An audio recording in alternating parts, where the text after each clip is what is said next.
Bismillahirrahmanirrahim. Assalamualaikum warahmatullahi wabarakatuh. Alhamdulillah hamdan katsiran tayyiban mubarakan fi kama yuhibbu rabbuna wa yarda, wassalatu wassalamu ala man la nabiyya ba'dah. Amma ba'd. Alhamdulillah, marilah kita selalu bersyukur kepada Allah Subhanahu wa taala yang senantiasa memberikan kepada kita banyak sekali kenikmatan yang tidak mungkin kita bisa hitung jumlahnya. Dan di antara nikmat tersebut ada nikmat yang paling besar, yaitu nikmat hidayah meluk agama Islam, nikmat mengikuti sunnah Nabi SAW, dan juga nikmat kesehatan. Hendaklah kita mensyukuri nikmat-nikmat tersebut dengan terus berusaha menjadi hamba Allah yang saleh. Kita memohon kepada Allah Subhanahu wa taala, semoga Allah Subhanahu wa taala memberikan kepada kita istiqamah. Salawat dan salam semoga selalu tersampaikan kepada junjungan kita, Nabi kita yang mulia, Nabi Muhammad sallallahu alaihi wasallam, juga kepada keluarganya, kepada para sahabatnya, dan kepada orang-orang yang selalu setia mengikuti jejak sunnah beliau hingga hari kiamat. Allahumma la sahla illa ma ja'altahu sahla wa anta taj'alul hazana idza syi'ta sahla. Rabbi shrah li sadri wa yassir li amri wahlul 'uqdatam min lisani yafqahu qawli. Rabbana zidna ilman warzuqna fahman. Allahumma 'allimna ma yanfa'una wanfa'na bima 'allamtana wazidna ilman. Ahibati fillah, semoga Allah selalu memberkahi kita semua. Pada pertemuan yang lalu kita sudah membahas tentang permasalahan tindakan orang yang sakit. Penting bagi kita untuk terus dan selalu memurajaah dan mengulang-ulang pembahasan yang telah kita lewati. Hal itu supaya kita bisa menjaga apa yang sudah kita dapatkan dari ilmu yang telah kita pelajari. Karena ilmu itu akan terus ada di dalam diri kita ketika kita mengulang-ulang ilmu tersebut. Artinya, kita itu bukan hanya sekedar mempelajari, membahas, dan memahami. Sudah sampai situ. Bukan. Tapi ketika kita sudah membahas, sudah mempelajari, dan bahkan kita sudah sampai paham, maka kita tidak sampai di situ saja. Tetap ilmu tersebut kita ulang-ulang, kita murojaah. Karena ketika kita memurojaah ilmu, kita mengulang-ulang pelajaran, ilmu tersebut akan terus ada di dalam diri kita. Dan yang membuat murojaah pelajaran itu penting adalah karena ilmu yang satu dengan yang berikutnya itu saling berkaitan, saling berhubungan. Maka kalau kita pengen bisa memahami ilmu dengan mudah, dengan baik, dengan lancar, materi yang sebelumnya, materi yang telah dilalui itu dimurojaah lagi. Kita murojaah, dan itu sebagai persiapan kita untuk menerima ilmu yang baru. Maka ketika kita belajar pembahasan yang baru, itu akan lebih mudah kita pahami. Karena kita sudah memurojaah ilmu yang telah kita lewati, pelajaran yang telah kita lalui. Semoga Allah Subhanahu wa taala memberikan kepada kita kemudahan untuk mengulang-ulang pelajaran-pelajaran yang sudah kita lalui. Ahibati fillah, semoga Allah memberikan kepada kita rahmatnya. Insya Allah pada pertemuan ini kita akan masuk ke dalam pembahasan yang baru, yaitu bab kedua dari kitab Al-Mawarith wal Wasaya wal Itqi. Silahkan kalian buka buku fikihnya, yaitu kitab Al-Mawarith wal Wasaya wal Itqi pada bab kedua. Silahkan dibuka.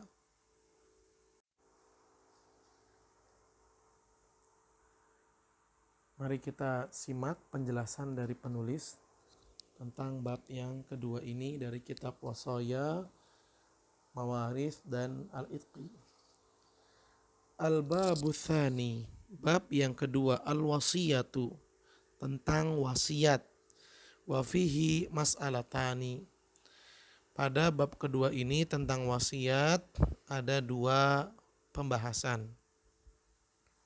Al-mas'alatul ula, pembahasan yang pertama, maknaha wa adillatu masyru'iyatiha, pengertian wasiat dan dalil yang mensyariatkan wasiat. Al-awwalu, yang pertama, ta'rifuha, pengertiannya. Al-wasiyatu lughatan maknaha al-ahdu ilal ghairi awil amru. Wasiat secara bahasa artinya adalah al-ahdu, pesan, ilal ghairi, kepada orang lain, pesan kepada orang lain, awil amru, atau perintah untuk orang lain. Wa syar'an, sedangkan makna wasiat secara syar'i, hibatul insan ghairahu ainan au dainan au manfaatan ala an yamlikal musalahu al-hibata ba'da mautil musi. Wasiat secara syar'i artinya adalah pemberian seseorang kepada orang lain. Pemberian seseorang kepada orang lain yang berupa barang, manfaat, atau bahkan hutang,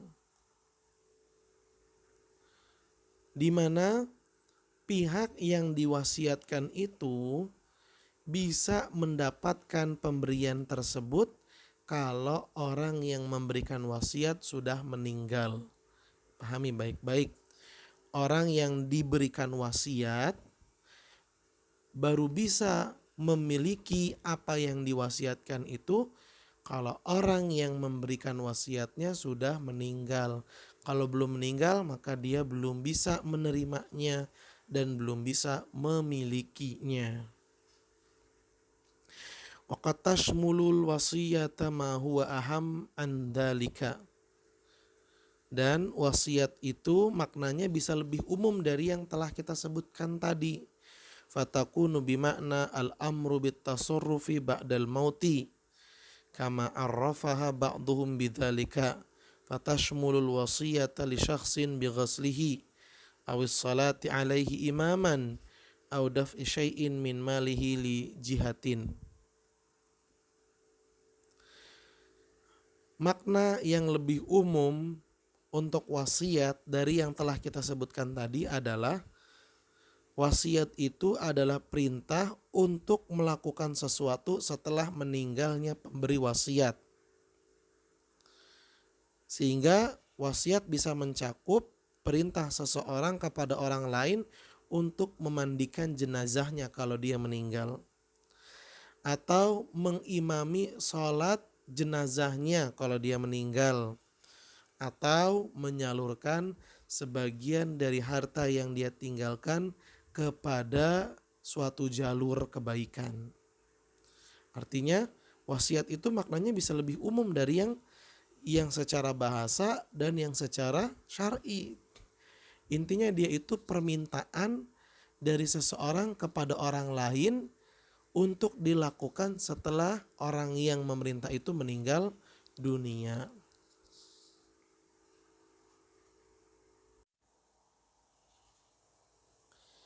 Atsani, yang kedua, adillatu masyru'iyatiha, dalil yang mensyariatkan wasiat.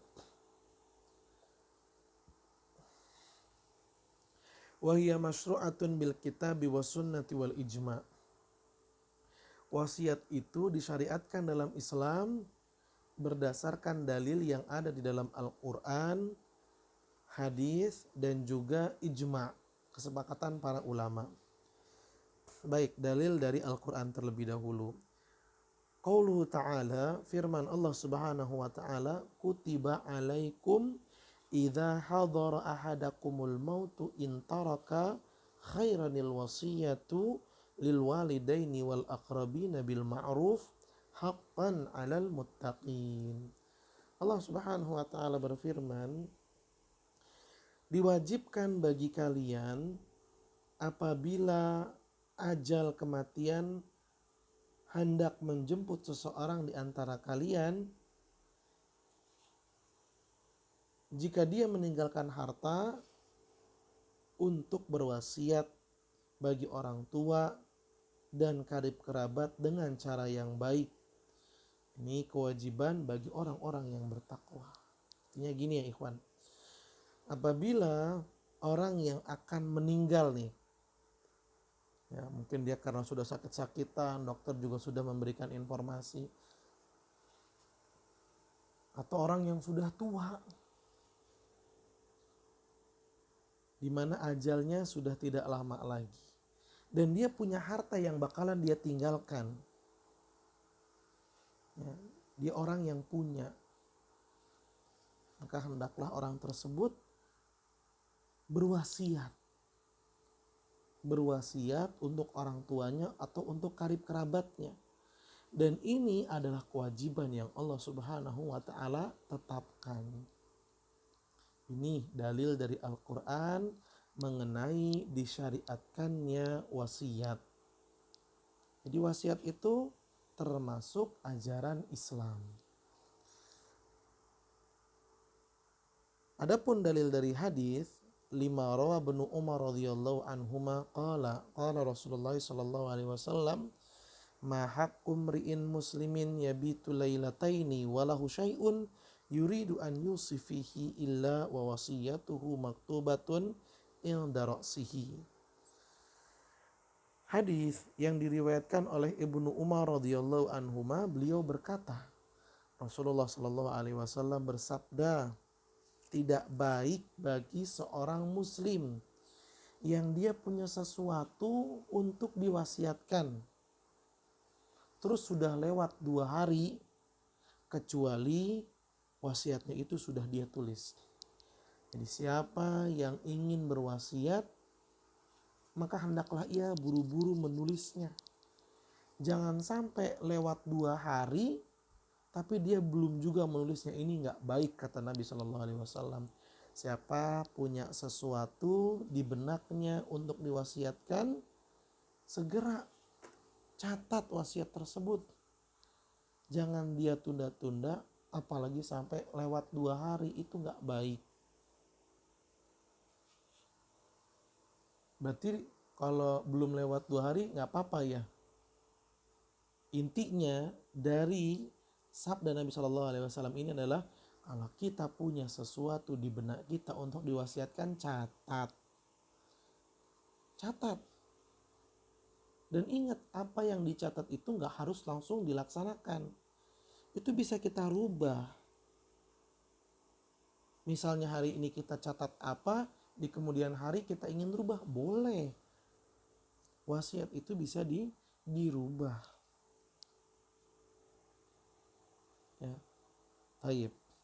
Nah, berdasarkan 2 dalil ini, yaitu dalil dari Al-Quran dan juga dalil dari hadis, maka ijma para ulama, kesepakatan para ulama menyatakan bahwa wasiat itu disyariatkan dalam ajaran Islam. Al-mas'alatu tsaniyatu, pembahasan yang kedua, al-ahkam al-muta'alliqatu biha, beberapa hukum yang berkaitan dengan wasiat. Wa yata'allaqu bil wasiyati al-ahkamul atiyatu. Berikut ini adalah hukum-hukum yang terdapat pada beberapa pembahasan atau beberapa permasalahan yang terkait dengan wasiat. atau terjemahan mudahnya hukum-hukum yang berkaitan dengan wasiat sebagai berikut. Al-awwalu yajibu 'alal muslim an yudawwina ma lahu wa ma 'alaihi minal huquqi fi wasiyatin yubayyinu fiha dzalika li hadits Ibnu Umar as-sabiq. Wajib bagi seorang muslim untuk yudawin, mencatat apa hak dia dan apa kewajiban dia ke dalam wasiat. Hak itu apa? Adalah sesuatu yang bakalan dia terima. Itu hak. Misalnya dia pernah memberikan hutang kepada si fulan sebesar 1 juta. Maka si fulan itu harus membayar 1 juta kepada orang yang mengutangi. Itu haknya dia. Nih ya, hak itu sesuatu yang akan kita terima. Sedangkan kewajiban adalah sesuatu yang harus kita laksanakan. Kita punya utang 1 juta, maka kita harus membayarnya. Ini kewajiban kita. Nah, setiap orang Islam wajib untuk mencatat apa hak dia dan apa kewajiban dia ke dalam wasiat. Nih, dalam wasiat itu dia terangkan hak dan kewajibannya. Hal ini berdasarkan hadis yang diriwayatkan oleh Ibnu Umar yang telah kita dengarkan tadi. Atsani tustahabul wasiyatu bi syai'in minal mali yusrafu fi turuqil birri wal khairi wal ihsan. Disunahkan berwasiat dengan menyedekahkan sebagian harta dalam jalur kebaikan, dalam jalur kebajikan, dan dalam jalur amal soleh. Disunahkan berwasiat mengeluarkan sebagian harta di jalur amal soleh. Kenapa? Tujuannya untuk apa? Liyasila ilaihi thawabuhu ba'da mautihi. Karena ketika dia mencatat, kalau saya meninggal dunia, harta saya 1 juta diberikan kepada panti asuhan. Nah, hal tersebut dilaksanakan kalau orang yang nulis wasiat ini meninggal. Kalau dia meninggal, ada wasiat seperti itu, berikan. Kenapa? Supaya pahala dari sedekah wasiat itu mengalir kepada orang yang berwasiat setelah dia meninggal. Artinya apa? Walaupun dia meninggal, dia masih mendapatkan pahala dari sedekah yang dia wasiatkan. Fa'an Abi Darda radhiyallahu anhu anna Rasulullah sallallahu alaihi wasallam qala innallaha tasaddaqa alaikum bi thuluthi amwalikum inda wafatikum ziyadatan fi hasanatikum liyaj'alaha lakum ziyadatan fi a'malikum. Kata Nabi sallallahu alaihi wasallam, sesungguhnya Allah memberikan kesempatan kepada kalian untuk bersedekah sebesar 1/3 dari harta yang kalian miliki ketika menjelang wafat. Kesempatan ini Allah berikan yang menjelang wafat seseorang untuk bersedekah sebesar 1/3 dari harta yang dia punya. Ini sebagai tambahan kebaikan, tambahan pahala, tambahan ibadah, dan tambahan amal soleh. Kesempatan dari Allah buat kita. Jadi kalau misalnya kita beramal soleh, itu terus kita lakukan sampai detik-detik menjelang kematian kita.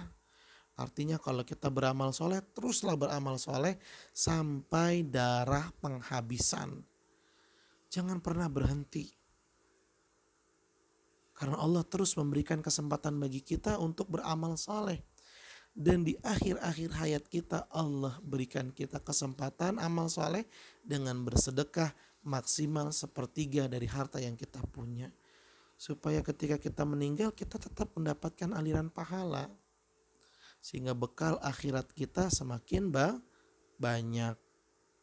Atsalis, jawazul wasiyati bi thuluthi fa'aqal, amma jawazu thuluthi fali hadithi Sa'ad bin Abi Waqqas radhiyallahu anhu hina sa'alan Nabi sallallahu alaihi wasallam fi maradi mautihi, atasaddaqu bi thulutsai mali, qala la, qultu fa bi syatri, qala la, qultu fa bi thuluthi, qala ats-thuluts wa thulutsu katsir. Berwasiat itu boleh dan maksimal dengan sepertiga harta, dan yang lebih utama kurang dari sepertiga harta. Adapun bolehnya berwasiat dengan sepertiga harta ini berdasarkan hadis Sa'ad bin Abi Waqqas radhiyallahu anhu. Suatu ketika beliau bertanya kepada Nabi SAW fi maradi mautihi, ketika Sa'ad bin Abi Waqqas sakit yang mengkhawatirkan. Sakit yang dikhawatirkan Sa'ad bin Abi Waqqas akan meninggal dunia, beliau bertanya kepada Nabi SAW, apakah aku boleh bersedekah dengan 2/3 hartaku? 2/3 berarti lebih banyak daripada setengah. Kata Nabi SAW, jangan. Lalu Sa'ad bin Abi Waqqas kembali bertanya, kalau dengan setengah harta yang kupunya boleh gak saya wasiatkan? Kata Nabi SAW, jangan. Lalu Sa'ad bin Abi Waqqas bertanya lagi, kalau dengan sepertiga harta yang saya punya, boleh gak saya wasiatkan? Kata Nabi SAW, iya, sepertiga boleh, dan sepertiga itu sudah banyak. Wa amma istihbab aqalli minats thuluts, adapun yang lebih utama itu berwasiat kurang dari sepertiga harta, ini yang lebih utama. Faliqali ibni Abbas radhiyallahu anhuma, law anna an-nasa ghaddu minats thuluthi ila rubu'i fa inna Rasulullah sallallahu alaihi wasallam qala ats-thuluts wa thulutsu katsir. Yang lebih utama itu kurang dari sepertiga harta, dan ini berdasarkan pendapat Ibnu Abbas radhiyallahu anhuma, di mana beliau mengatakan sekiranya manusia itu meninggalkan berwasiat dari sepertiga menjadi seperempat, ini lebih utama, kata Ibnu Abbas. Kenapa? Karena Nabi SAW bersabda boleh berwasiat dengan sepertiga harta, tapi sepertiga itu udah banyak.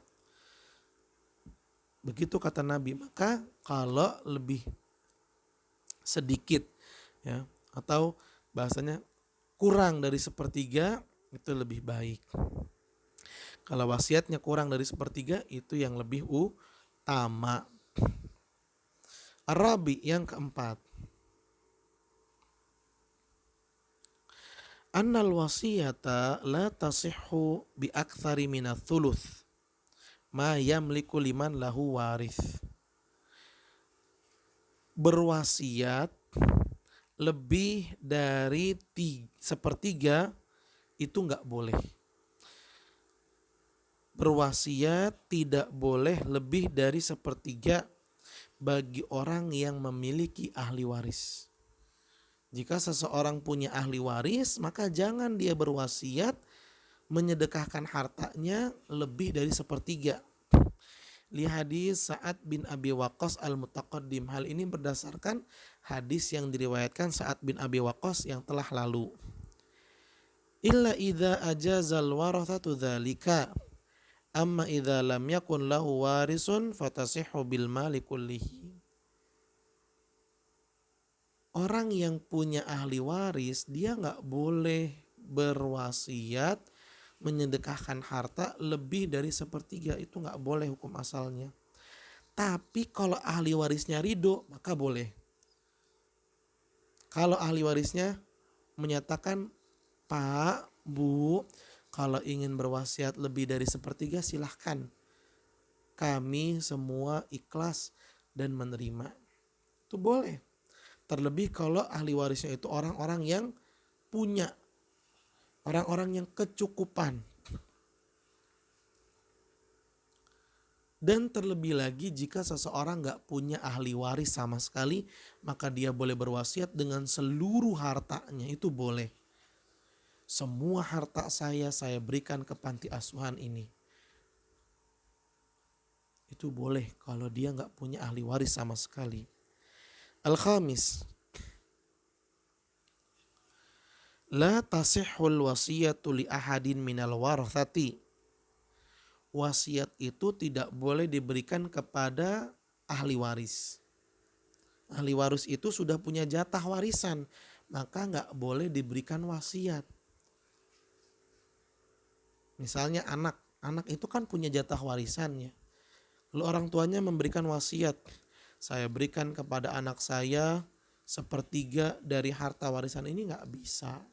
Wasiat tidak sah diberikan kepada ahli waris. Karena ahli waris sudah punya jatahnya. 5 rawa Abu Umamah radhiyallahu anhu anna Rasulullah sallallahu alaihi wasallam qala innallaha qad a'ta kulladzi haqqin haqqahu fala wasiyata liwarisin.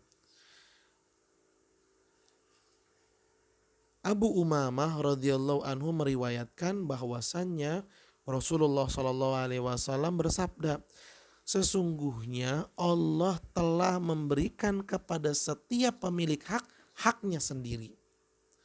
Allah telah memberikan hak kepada setiap pemilik hak. Artinya apa? Setiap pemilik hak sudah Allah bagi-bagikan hak-haknya masing-masing. Lalu Nabi SAW bersabda, oleh karena itu tidak boleh memberikan wasiat kepada ahli waris. Nah ini yang perlu kita garis bawahi. La wasiyata liwarisin. Wasiat tidak sah diberikan kepada ahli waris. Ini dalilnya. Jadi kalau ada orang tua memberikan wasiat kepada anaknya, itu gak sah, gak boleh. As-sadis yang keenam, tahrumul wasiyatu bi amrin fihi ma'siyah. Li'annaha syuri'at li ziyadati hasanatil musi. Kama madha fi hadithi Abi Darda. Wasiat itu haram jika ditunjukkan untuk perkara yang berbau maksiat. Ya, wasiat itu haram kalau ditunjukkan untuk sesuatu yang maksiat. Misal ada seseorang berwasiat, harta saya kalau saya meninggal salurkan kepada diskotik misalnya.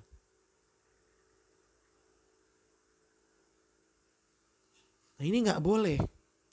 Harta saya kalau saya meninggal tolong diberikan kepada ya, konser-konser. Ini nggak boleh. Ya, ini nggak boleh.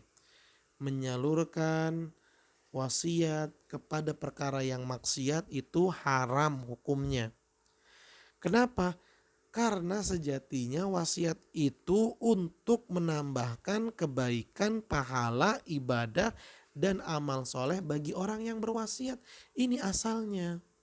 Jadi wasiat itu untuk menambahkan pahala, bukan nambahin dosa.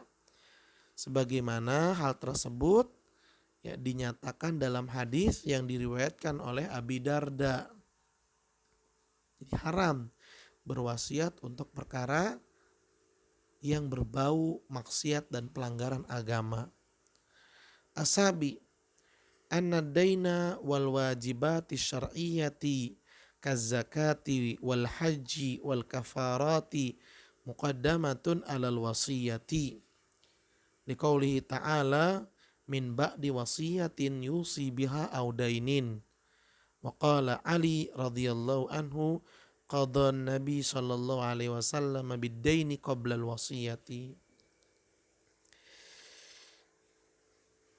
Yang ketujuh, wasiat itu disalurkan setelah bayar utang dan melaksanakan kewajiban agama. Jadi jangan menyalurkan harta yang ditinggal mati oleh seseorang kepada wasiat dulu, jangan. Kalau ada orang meninggal dunia dan dia meninggalkan harta, itu harta diprioritaskan untuk bayar utang dulu. Nah, orang yang meninggal ini punya utang sama si A, B, dan C. Bayar dulu ke A, B, dan C. Bayar dulu, lunasin. Jangan langsung salurin ke wasiat, jangan. Lunasin dulu hutang-hutangnya dan juga lunasi dulu kewajiban agama. Contohnya misalnya haji. Ada orang yang ketika dia kaya bertepatan dengan sakitnya. Jadi dia kaya nih, tapi dia udah sakit-sakitan pas kaya. Sebelum dia kaya, ya dia keadaannya sehat, tapi dia nggak punya uang pada saat sehat. Justru ketika sakit dia malah banyak uangnya. Sehingga dia banyak uang, tapi dia sakit, jadi dia nggak bisa melaksanakan ibadah haji. Gimana dia melaksanakan haji orang dia sakit, tapi dia punya uang? Iya, dia punya uang tapi dia kondisinya sakit. Terus dia meninggal dunia dan dia belum sempat melaksanakan haji. Ambil dari harta yang dia tinggalkan, cari badal haji. Cari badal haji, salurkan ke situ. Atau dia pernah bernazar atau kafarot. Dia punya nazar, dia punya kafarot. Tunaikan kewajiban agama itu. Nah, kalau hutang sudah diselesaikan, kewajiban agama sudah dilaksanakan, ya kewajiban agama itu seperti haji, seperti nazar, seperti kafaroh. Jadi tunaikan dua juga, ya semuanya udah selesai. Baru wasiat setelah itu dilaksanakan. Hal ini berdasarkan firman Allah Subhanahu wa taala di dalam surat An-Nisa ayat 11. Kata Allah Subhanahu wa taala, min ba'di wasiyatin yusi biha audainin.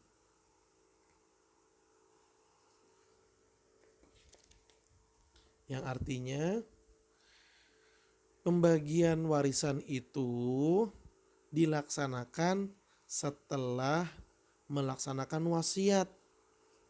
Dan wasiat dilaksanakan setelah dibayarnya hutang.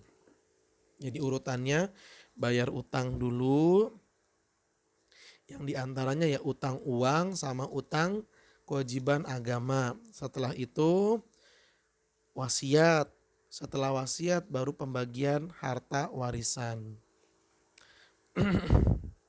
Itu urutannya.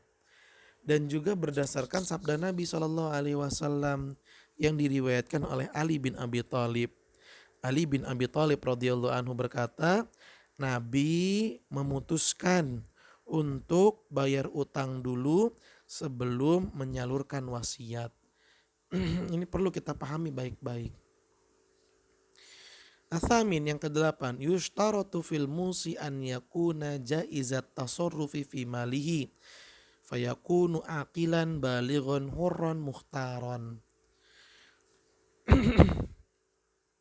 Syarat untuk boleh berwasiat adalah orang yang berwasiat itu orang yang boleh bertindak terhadap hartanya. Berarti dia bukan orang yang dihajar, bukan orang yang dilarang untuk bertindak terhadap hartanya. Sekali lagi, syarat boleh berwasiat adalah orang yang berwasiat itu orang yang boleh bertindak terhadap hartanya. Siapa orang yang boleh bertindak terhadap hartanya? Yaitu orang yang berakal sehat, orang yang dewasa, orang yang merdeka, dan dia tidak terpaksa untuk berwasiat. Artinya wasiat yang dia lakukan itu atas dasar keinginannya sendiri. Dia syarat bolehnya berwasiat yaitu orang yang berwasiat adalah orang yang boleh bertindak terhadap hartanya. Lalu ke-9,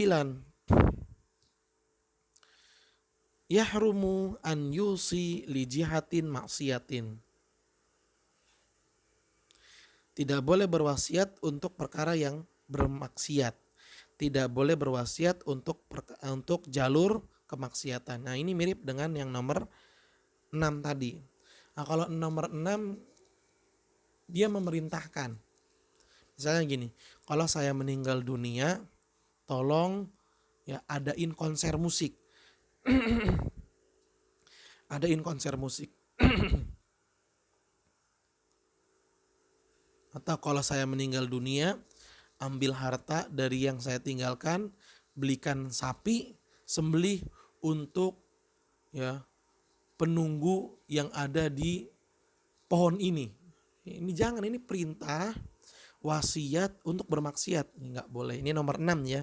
Kalau nomor 9, dia berwasiat untuk menyerahkan hartanya ke jalur-jalur yang berbau maksiat. Dia berwasiat untuk menyalurkan harta yang dia tinggalkan kepada jalur-jalur maksiat. Contohnya, seseorang berwasiat agar harta yang dia tinggalkan disalurkan kepada tempat-tempat peribadatan orang-orang kafir. Ini nggak boleh. Tolong jadikan sebagian harta yang saya tinggalkan nanti kalau saya mati, serahkan ke tempat peribadatan orang kafir. Seperti gereja, pura, dan yang lainnya. Ini nggak boleh. Au lisyira'i alati al-lahwi, atau untuk membeli alat-alat musik atau alat-alat yang lainnya, alat-alat haram seperti alat-alat untuk mengelola minuman keras. Ini nggak boleh. Watakunu wasiyatun batilatan, dan wasiat yang seperti ini adalah wasiat yang batil, wasiat yang tidak boleh dilaksanakan. Intinya wasiat itu kan asalnya untuk menambahkan pahala. Kalau untuk nambah dosa jangan dilaksanakan karena itu wasiat yang batil. 10. Tustahabul wasiyatu liman lahu malun kathirun wa warithuhu ghairu muhtajin. Wasiat itu disunnahkan, disyariatkan bagi orang yang punya ahli waris dan ahli warisnya ini berkecukupan. Bukan orang yang gak punya, bukan orang fakir, bukan orang miskin, tapi ahli warisnya orang yang berkecukupan. Liqauli ta'ala, hal ini berdasarkan firman Allah Subhanahu wa taala, kutiba alaikum idza hadara ahadakumul mautu in taraka khairanil wasiyatu. Kata Allah Subhanahu wa taala, telah wajib atas kalian apabila maut hendak menjemput seseorang di antara kalian agar ia meninggalkan harta sebagai wasiat. Kalau dia hartanya banyak, lalu ahli warisnya itu orang yang berkecukupan, maka disunahkan baginya untuk berwasiat. Tapi kalau dia punya ahli waris dan ahli warisnya orang-orang miskin, jangan wasiat. Jangan dia wasiat.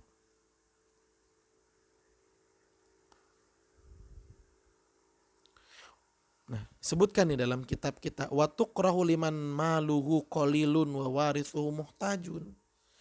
Dan wasiat itu justru jadi makruh bagi orang yang meninggalkan harta sedikit, udah gitu ahli warisnya adalah orang-orang yang miskin, orang-orang yang membutuhkan harta, yang membutuhkan untuk dibantu, maka makruh wasiat pada saat itu. Wasiat hukumnya sunnah kalau harta yang ditinggalkan banyak dan ahli warisnya orang yang berkecukupan.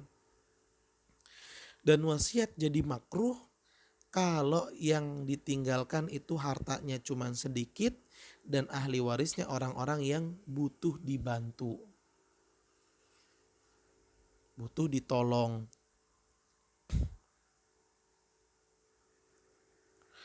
Liqaulihi sallallahu alaihi wasallam, hal ini berdasarkan sabda Nabi sallallahu alaihi wasallam, innaka intadhara warathataka aghniya khairun min antadharahum alatan yatakaffafunan nasa.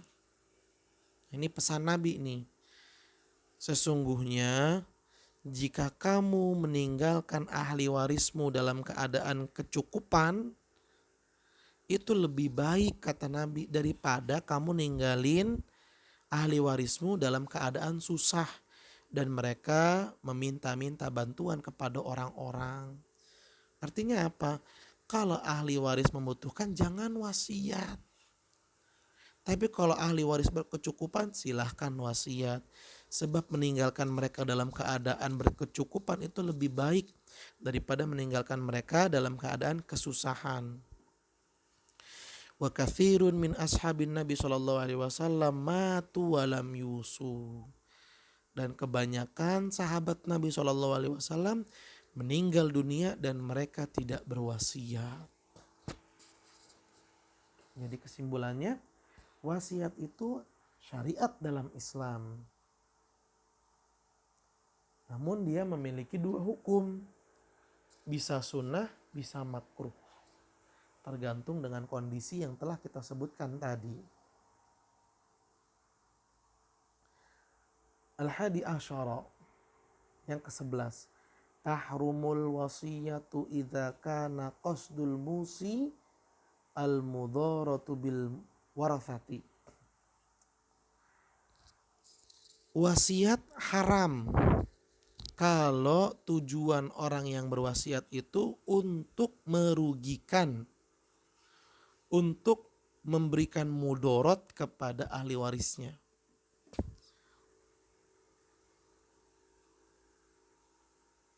Ini nggak boleh. Jika seseorang berwasiat dan wasiatnya itu dia niatkan untuk mendatangkan mudorot bagi ahli warisnya, ini haram. Nggak boleh dilaksanakan. Ini haram.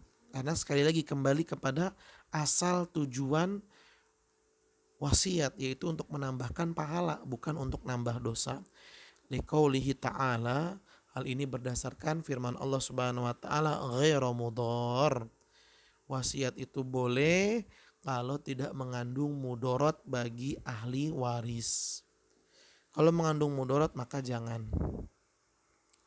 Itu adalah wasiat yang haram. Yang ke-12, la yasih qabulul wasiyati wala milkuha illa ba'da mautil musi. Wasiat tidak bisa dimiliki kecuali orang yang berwasiat meninggal dunia. Maka sebelum orang yang berwasiat itu meninggal dunia, maka belum boleh diterima. Misalnya ada orang berwasiat kepada si A, saya wasiatkan 500.000 rupiah dari harta saya buat si A. Orang yang berwasiat ini belum meninggal, maka si A gak bisa memintanya. Mana 500 ribunya, sini. Kan kamu sudah berwasiat buat saya, ayo sini. Mana berikan ke saya. Gak bisa. Si A baru bisa memiliki 500.000 tersebut kalau orang yang berwasiat sudah meninggal dunia. Li'anna dzalika waktu thubuti haqqihi, karena meninggal dunianya orang yang berwasiat adalah waktu di mana hak tersebut bisa diterima. Wasiat itu bisa diterima dan dimiliki. Hadza idza kanatil wasiyatu limuayyanin. Nah, ini kalau wasiatnya ditunjukkan kepada orang yang ditentukan. Tadi buat si A, ini ditentukan orangnya. Maka si A bisa menerima wasiat tersebut kalau yang berwasiat sudah meninggal dunia. Amma in kanat li ghairi muayyanin. Tapi jika wasiat itu ditunjukkan kepada orang yang tidak ditentukan. Kal fuqara wal masakin. Contohnya, saya wasiatkan harta ini buat orang fakir sama orang miskin. Siapa? Ya pokoknya orang fakir sama orang miskin. Enggak disebutkan, enggak ditentukan siapa orangnya. Au ala talabatil ilmi au alal masjidi au dauril aitam. Intinya diberikan kepada orang yang tidak dia tentukan, buat orang fakir, orang miskin, atau diberikan kepada pelajar, atau buat masjid, atau buat yayasan yatim piatu. Intinya umum, nggak disebutkan siapa orangnya. Fa innaha la tahtaju ila qabulin wa talzamu bimujarradil mauti. Maka hal tersebut nggak harus ya mengatakan saya terima. Tapi dengan meninggalnya orang yang berwasiat itu bisa langsung dimiliki. Jadi gini maksudnya yang ke-12. Kalau seseorang berwasiat kepada orang yang dia tentukan langsung. Misalnya gini, saya berwasiat kepada si A 500 ribu. Si A itu harus ngomong, iya saya terima wasiat tersebut. Saya mau tak wasiat tersebut. Ini qabul namanya. Kalau kepada orang tertentu, maka orang yang diwasiatkan dia harus qabul. Memberikan kabar kalau dia menerima wasiat tersebut. Iya saya mau, iya saya terima. Maka wasiat tersebut bisa dia ambil, dia terima ketika orang yang berwasiat meninggal dunia. Tapi kalau wasiat itu diberikan kepada orang yang tidak dia tentukan siapa orangnya, tapi dia umumkan aja kepada orang fakir, kepada orang miskin siapa aja, ke masjid, ke yayasan yatim piatu, atau ke orang-orang yang menuntut ilmu siapa aja orangnya. Maka mereka yang diberikan wasiat itu nggak harus mengatakan iya saya terima wasiat itu, iya saya mau, enggak. Dengan berwasiat seperti itu berarti udah langsung sah. Sehingga kalau orang yang berwasiat itu meninggal dunia langsung diberikan kepada orang yang diwasiatkan. Baik. Ke-13. Yajuzu lil musi an yarji'a fi wasiyatihi aw ba'diha walahu naqduha. Qala Umar radhiyallahu anhu yughayyiru ar-rajulu ma syaa min wasiyatihi. Yang ke-13, orang yang berwasiat dia boleh membatalkan wasiatnya secara total, gak jadi sama sekali, atau dia rubah sebagiannya. Misalnya, saya wasiatkan 1 juta dari harta saya, itu kurang dari sepertiga. Saya wasiatkan 1 juta dari harta yang akan saya tinggalkan untuk masjid. Besoknya dia bilang, jangan 1 juta deh, 10 juta aja. Besoknya dia bilang lagi, jangan 10 juta deh, 5 juta aja. Lama-lama berkurang, misalnya 500 ribu. Karena dia melihat kayaknya ahli waris saya lebih membutuhkan. Itu boleh dia rubah-rubah. Bahkan dia batalin pun boleh. Dia batalin wasiatnya juga boleh. Hal ini berdasarkan perkataan Umar radhiyallahu anhu. Seseorang merubah wasiat yang dia buat semaunya dia. Semau dia boleh dia rubah. Lalu yang ke-14, dan ini yang terakhir dari pembahasan bab kedua, tasihul wasiyatu likulli syakhsin yasihu tamlikuhu sawaun akana musliman am kafiran. Wasiat itu boleh ditunjukkan kepada orang-orang yang bisa menerima. Bahkan mau dia orang Islam, mau dia orang kafir boleh. Saya berikan harta saya 200 ribu. Ya, ini kurang dari sepertiga harta yang dia tinggalkan kepada tetangga saya di sebelah. Padahal tetangganya orang kafir, itu boleh. Hal ini berdasarkan firman Allah Subhanahu wa taala, qala ta'ala illa an taf'alu ila awliyaikum ma'rufan. Dalam surat Al-Ahzab ayat 6. Ya. Kamu boleh berbuat baik kepada saudara-saudaramu.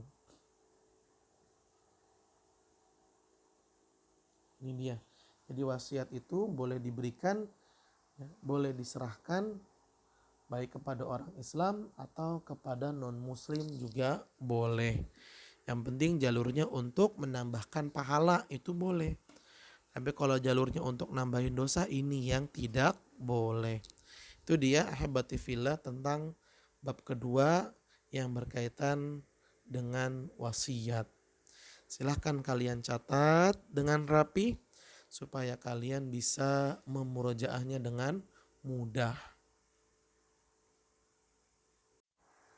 Baik, masih ada waktu, kita masuk lagi ke pembahasan yang baru. Ya.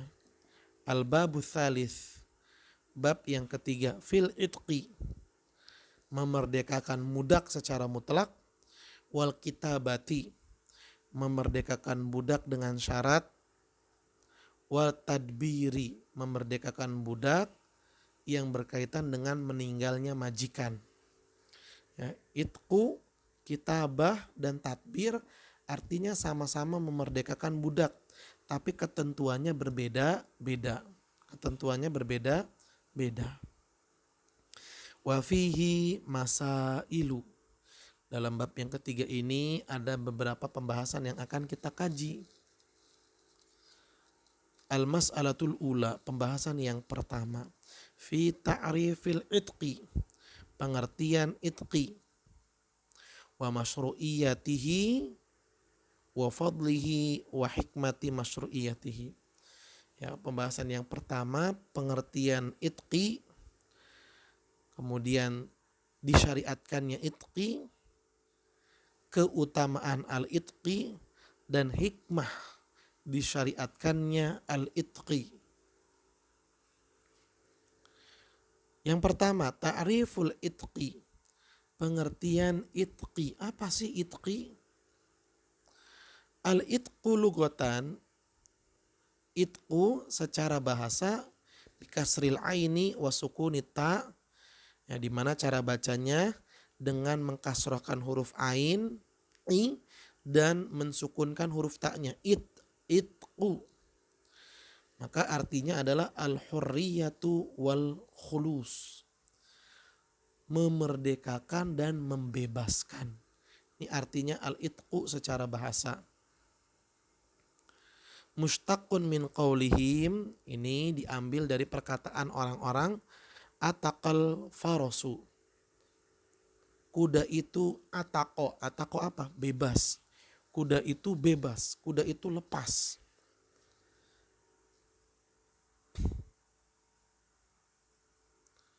Idza sabaqa. Idza sabaqa. Artinya apabila kuda itu menang.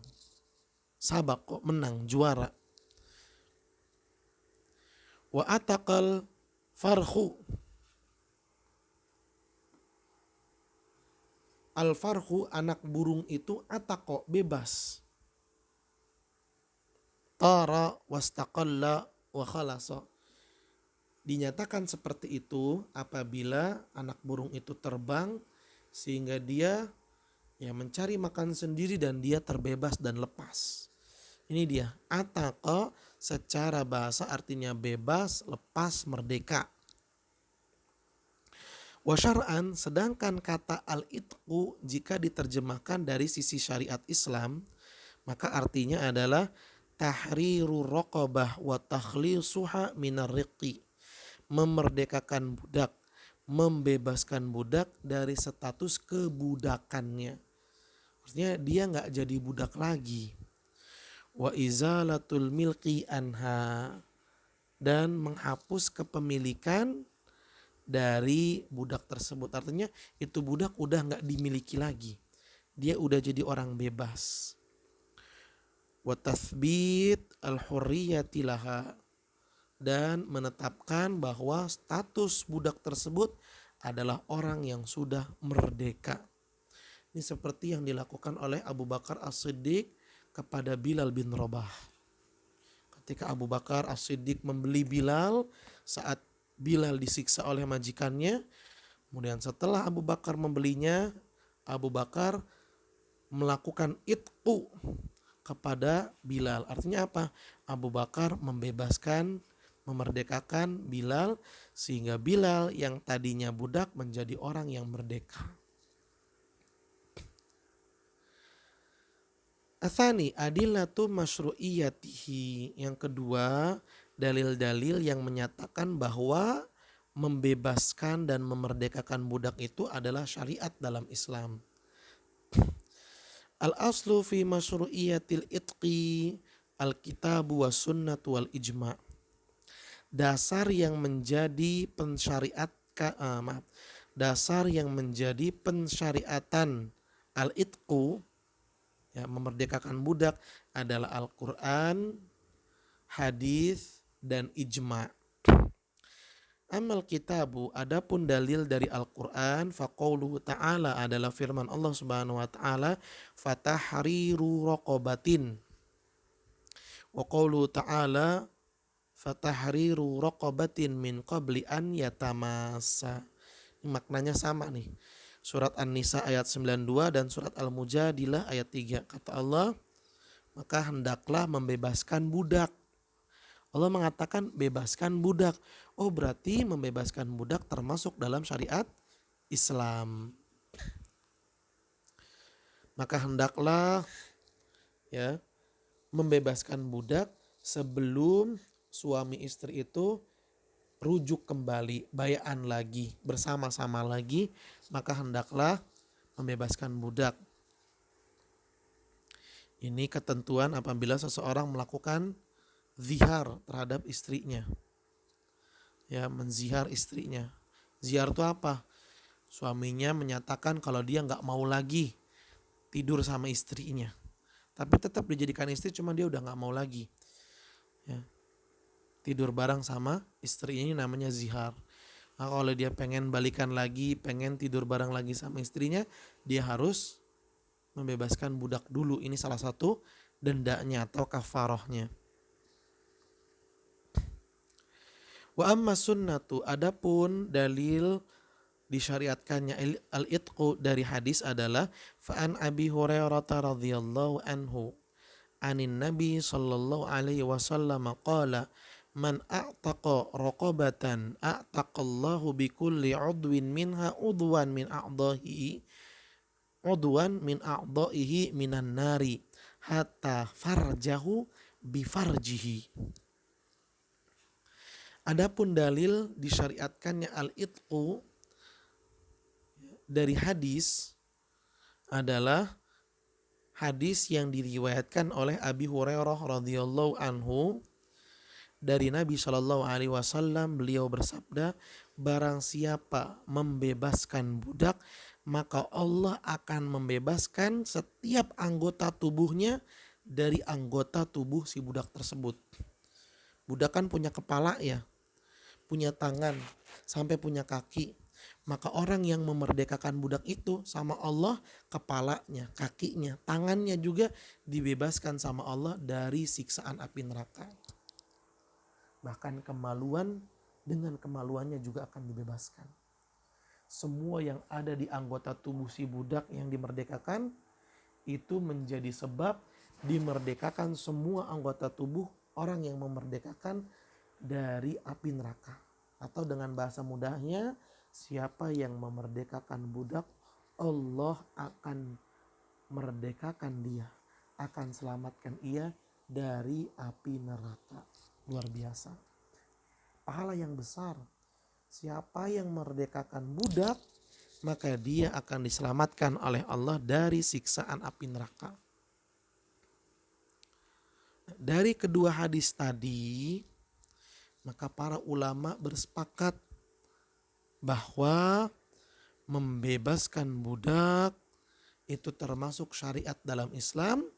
Bahkan membebaskan budak ini termasuk bentuk mendekatkan diri kepada Allah Subhanahu wa ta'ala. Ini dia ahibati fillah, materi yang bisa kita bahas dan kita pelajari pada kesempatan kali ini. Silahkan kalian catat di buku catatan kalian dengan baik. Ini ilmu. Kata seorang ulama, ilmu itu seperti hewan buruan yang kalian tangkap. Maka kalau kalian sudah berhasil nangkep, ikat supaya nggak kabur. Terus gimana cara ngikat hewan buruan? Ya dengan tali.